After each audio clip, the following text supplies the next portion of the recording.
All right, let's go ahead and get going here. So today's topic, we want to talk about Facebook in particular. Some of this may be familiar to you, some of it may not, but what I want to talk through is, of course, growing your presence on the platform and looking your best. You know, we've spent some time talking about Twitter profiles and how to optimize your footprint there. So there's been some things added to Facebook, especially if you created your account a long, long time ago and haven't thought about updating things much past your photos. So we'll get to all that. But again, remember, as we go through all these things, our ultimate goal is, of course, to grow our online business and our online presence through these steps. And of course, to do so, we want to think through branding again, and who you are, and how you come across um, on Facebook today. So starting out, of course, we want to update our profile. I'm constantly surprised at how many people are signing up for Soundboard that the only thing they've got on Facebook to show who they are, even after being on the platform for a long time, is an icon photo. So go ahead and please take the time to update your background banner photo, your icon photo with something that fits.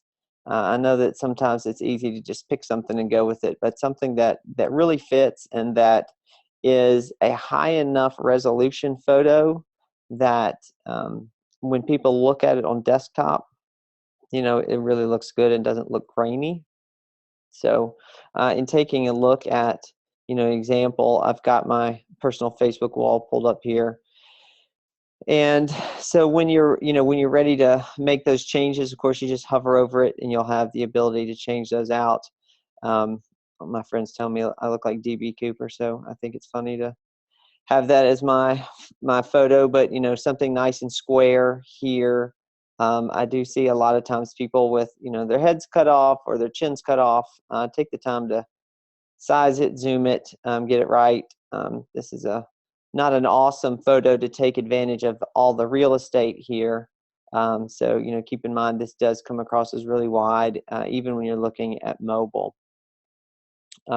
What happens is, of course, if you try to drop a square picture in here that wants to actually go down to about right here and right here on your screen, you're going to have, it's only just going to cut off the tops and the bottoms, and it'll let you drag it around to resize it a little bit. But keep in mind that a wide angle shot does the best there. Now, when it comes to completing your profile, of course, Facebook exists to connect you with people that you may have known in your past and reconnect with them. And so this is something that I find a number of people haven't taken the time to do. And I've actually been updating it recently just so I can learn a little bit more about Facebook's algorithm and more in depth with where I've lived and stuff in the past. And I've been pleasantly surprised with how many recommendations it's made based on those situations and those particular pieces of data that you put in. So to do so, if you're looking, I just clicked here. I went to my own profile, and there is an update info button here, or you can get into it here, describe who you are. But either way, no, not that. Never mind. We want to, go ahead and update info.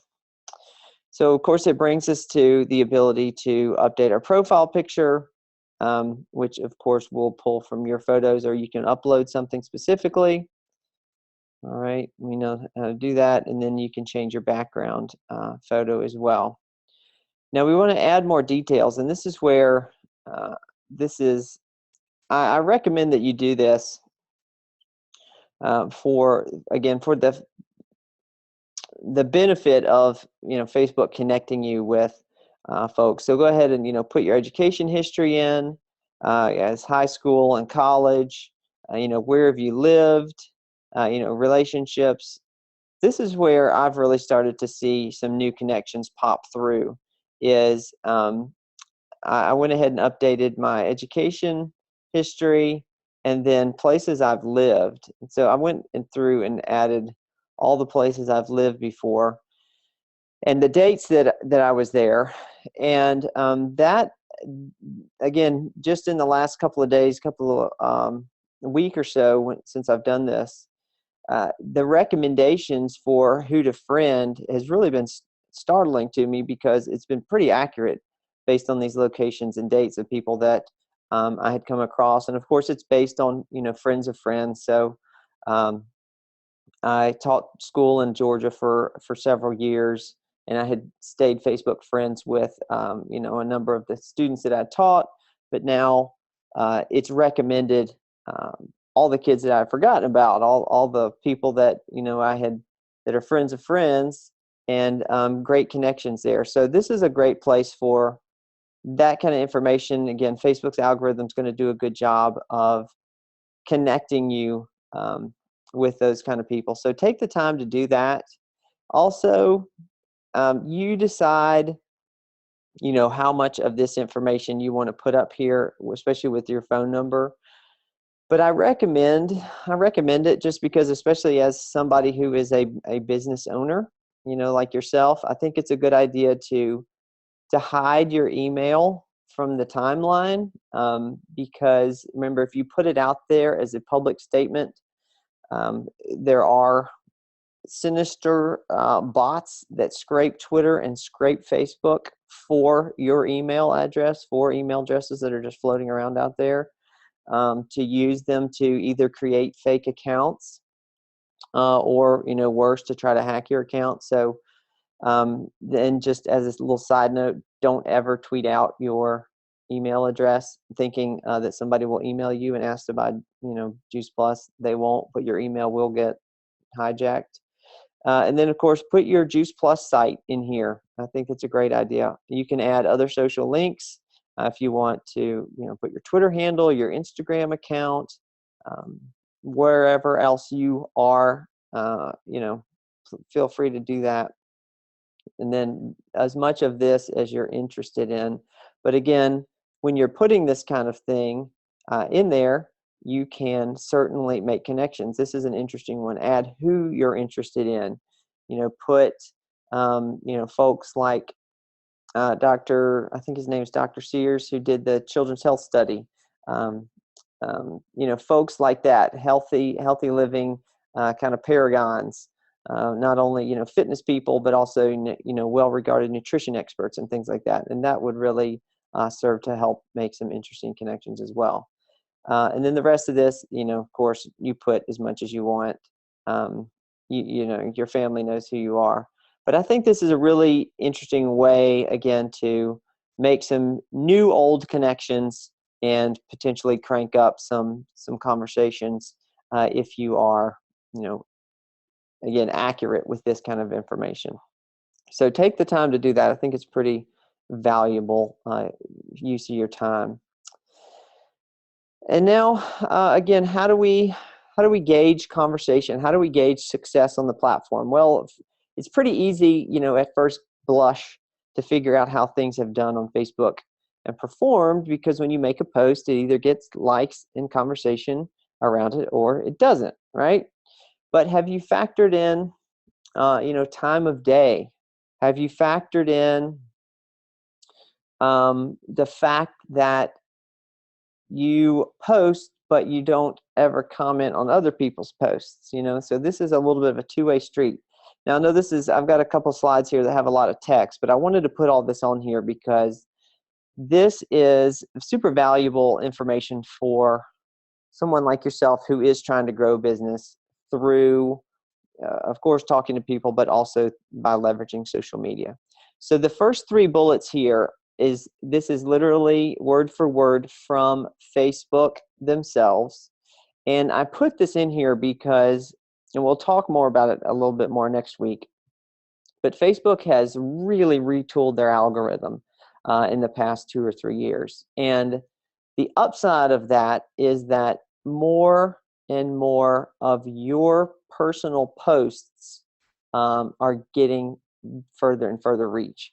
So, real quick, Facebook was built on the idea of connecting people. Well, we know that. That's the driving principle of the news feed. So our top priority is keeping you connected to the people, places, and things you want to be connected to, starting with the people you are friends with on Facebook. Okay, well, that should make sense, but there's some language that's hidden here that basically means we're downgrading businesses, we're downgrading fan pages, we're downgrading ads, because you come to Facebook to find out what your friends are up to. Okay, so they've actually boosted, again, the ability for you as an individual to have your content seen. Now the next thing says your feed should inform. People expect the stories in their feed to be meaningful to them, and we have learned over time that people value stories they consider informative. And of course, your feed should entertain. We all get lost in the Facebook feed with the, stupid 90-second videos, and they've even gotten really good at realizing that the videos come up muted automatically. And so, now they put the text in there, so you're like reading, and then you realize you just watched a 90-second video about, a dog that eats donuts, and you're like, where's my day going? So, the point is that in order to get your content found, through this never-ending wall of stuff that comes out. What used to happen when you posted on your wall is that eventually it didn't get served to every single person in your friend network. Okay, you just wouldn't, because there was too much stuff. Now Facebook claims that you could technically see every single thing that every single one of your friends posts if you scroll down far enough. But nobody scrolls on Facebook for 2 hours. We all do it for 2 minutes. So how do you get your stuff, being seen, and how do you leverage, your friends' interests so that your posts continue to resonate? So we'll get into the math of that in a minute. This is from New York Times article, and this is very, again, telling. And this is kind of interesting too, that Facebook actually announced this change, and they haven't done this kind of stuff before. But especially last spring, they really cranked down hard on a business page's ability to get found. So that when they say publishers organic reach, that's what that means. If you had a business page that had 10,000 likes, 2 years ago, and you made a post, 5,000 people would get that post served to them in their feed, and they'd see it. That has been cranked so low now that it's almost like 2%. So 98% of the people who've actually liked your page don't ever even see your stuff, because Facebook wants you to pay to boost it. Now, here's the kicker and here's the benefit, again, of leveraging your personal feed. This follows Facebook's adjustment of its algorithm to emphasize personal posts in the news feed over posts from publishers. So they've actually upgraded, again, your ability to get found by your friends. And it's more than just hoping people keep scrolling and keep scrolling and keep scrolling and eventually see your thing, because now we need to think in terms of, okay, well, what gets the most engagement? Okay. So of course we want to generate conversation around healthy living and the content that the soundboard provides for you. And so when you think of putting content out there and then just sitting down and not doing anything else, yes, it's possible that people will begin to engage. But what happens is when you get in there and really get involved and start commenting on other people's posts, and you go out and search for #healthy, even on Facebook, and you make a comment on maybe somebody you know, maybe somebody you don't know's posts, then Facebook begins to see, okay, you're very interested in this conversation, and it's going to start putting more and more of that kind of content into your feed. And the vice versa of that is true, that as you are posting those things, getting more active in contributing to the conversation, then your stuff, people will reciprocate and your stuff becomes more and more visible to people. So tie that thought to the idea that, you know, we want to be posting in peak Facebook times. Now, in general, again, that's about 6 to 8 in the morning, you know, when people are waking up, checking their phones. And then again, there's a nice bump from about 6 or 6:30 p.m. at night till about 9:30 p.m. And then it drops off pretty dramatically after that. So when you schedule your posts or you create your posts through the soundboard, think through, you know, think through those times, whatever your time zone may be, because that's when you want to be posting stuff. That's when you want to be, you know, if you have the time to be active on Facebook. So, you know, Ruth is a soundboard subscriber, posted this article, and then, you know, all this great conversation popped up around it about people not only who care about running, but who are trying to get back into it. And, you know, some people are nervous about getting hurt or whatever. But everybody's still talking about exercise and getting out there and being healthy. And so here's a great example of, you know, an article that leads to these conversations that could lead to Ruth, you know, down the road saying, well, you know, try a complete shake mix for recovery after your run, something like that.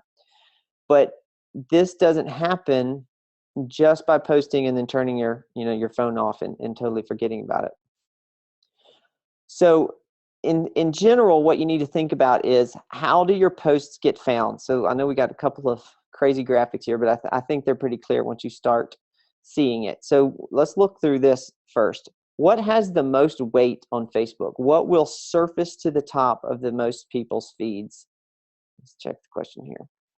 Would it be wise to post more than once during the peak time? I recommend probably not more than one article during a peak time, because you don't want to, you know, just be throwing articles out there every 30 minutes. But if you would like to also add to, you know, an article, you want to post something personal, you want to post, you know, photos or something that you're interested in addition to healthy living, by all means, you know, and keep in mind that you're not just trying to turn your personal wall into a business page. You're not. You're trying to be yourself. You're trying to be your real self. In addition to that, well, that's not even the right way to say it, because your real self is interested in healthy living. So, you know, making that part of what you are contributing to the conversation in addition to being yourself. So, you know, by all means, throw an article out there and then follow it up half an hour later with the question. You know, did anybody see the article, or did anybody have trouble, you know, making a healthy breakfast today, or who's keeping up with their New Year's resolutions to hit the gym 3 times a week? You know, just a little bit of conversation like that to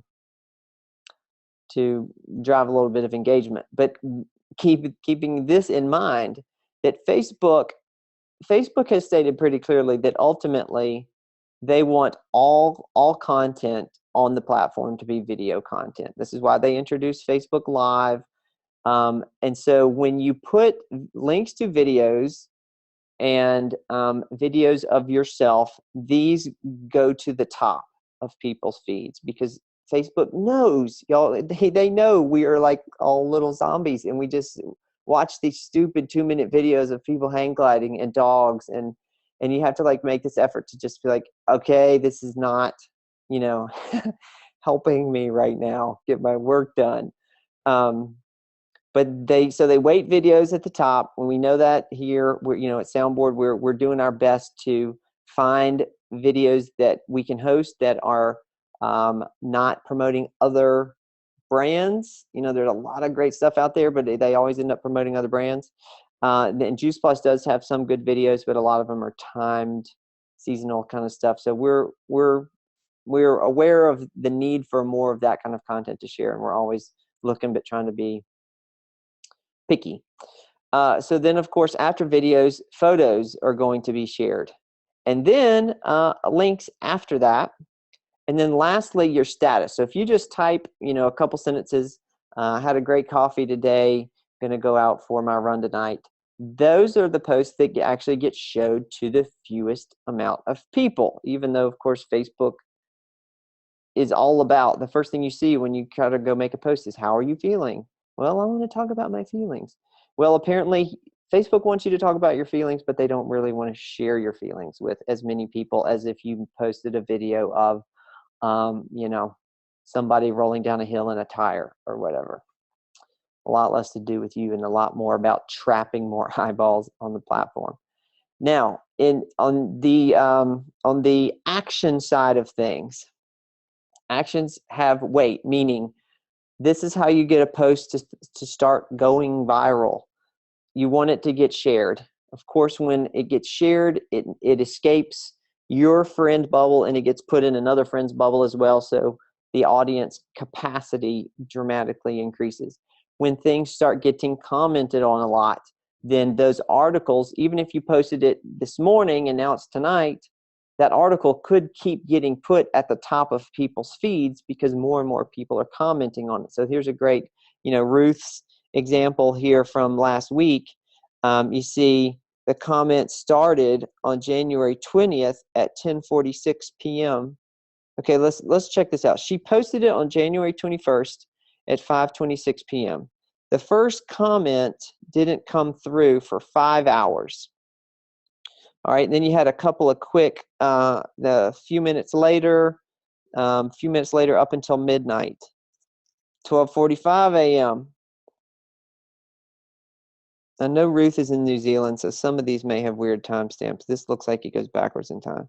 But then you have all the way the next day at noon or a little after lunch. So, and you've noticed this before, especially if you check Facebook multiple times a day.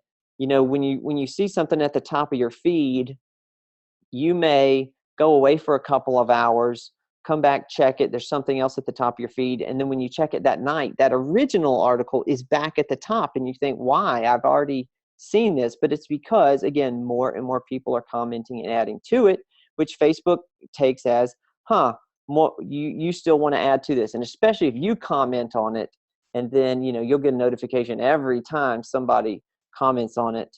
And, those will blow you up. Wear you out.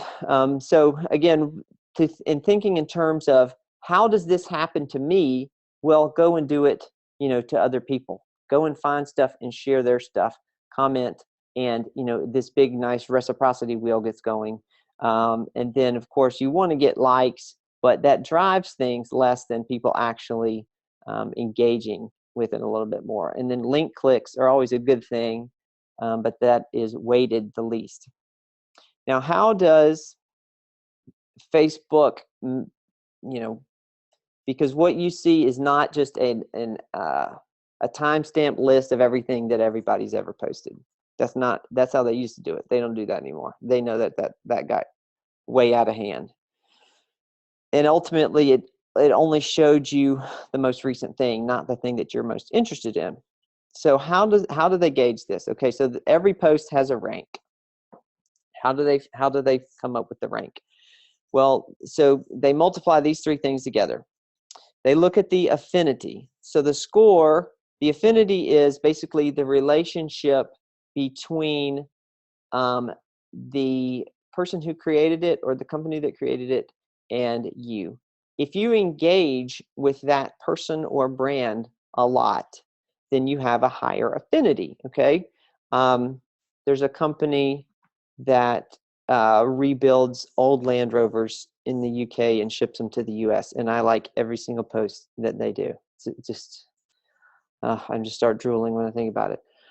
But therefore, I'm going to see everything that they do. Okay, my affinity with Arconic is as high as it can get because I like every single thing they post. And so anytime somebody mentions them, I see it. So that's the kind of thing that Facebook's keeping track of your passions and what you care about and what you like. So if you have a low affinity score, of course you're going to see something less, even if you've already, if you liked the page once 5 years ago. Now, the weight of the post also has to do with this. This is back to what has been happening to it, and what is, if you got one like 3 days ago, you're probably not going to see it again. And then again, which factors into the decay factor.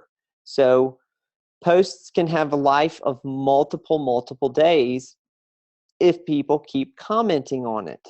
And so when you are posting and thinking about this, you want to be thinking in terms of, okay, how do I get more people to see my content and engage? You got to almost think of it in terms of, well, to be a good friend, you got to be a good friend. Go begin to engage with your friend network again. I know that so many of us just treat Facebook like Facebook, and we treat it like, well, I've got nothing else to do. I'm going to hop on it for 2 minutes to scroll. I might hit like on one person's photo, but otherwise I'm out. I'm a consumer. Facebook does not get near as much information about what you care about and what you want other people to care about when you do that. We'll talk more about this next week, because next week we're going to talk about prospecting on the platform and really getting in depth with that. But in the meantime, again, think about making those connection points, reestablishing those connection points, because just because you have a friend network, Facebook is not by default treating all your connections the same across that friend network based on who you've talked to, who you've commented on, and what people have commented on that you've posted. So it is this living, constantly updated thing that you've got to establish those connections, in order for those connections to be coming your way. So I think, unless anybody has any questions, that's our half-hour goal there to get through that. And so again, next week will be all about prospecting. How do you go out and build whole new friend networks on Facebook? How do you go out and make those new connections? How do you go out and be the icebreaker and be the again, the healthy living authority, and begin to start these conversations that can lead to more and more business? Because I'm sure, as you all have found out, just because you post an article does not mean you get 10 people saying, "Oh, I want to buy something from you," as much as we would all love that to happen. Okay, well, I'm going to go ahead and stop the recording and end the meeting, and I hope everybody has a great day, and thanks so much for joining.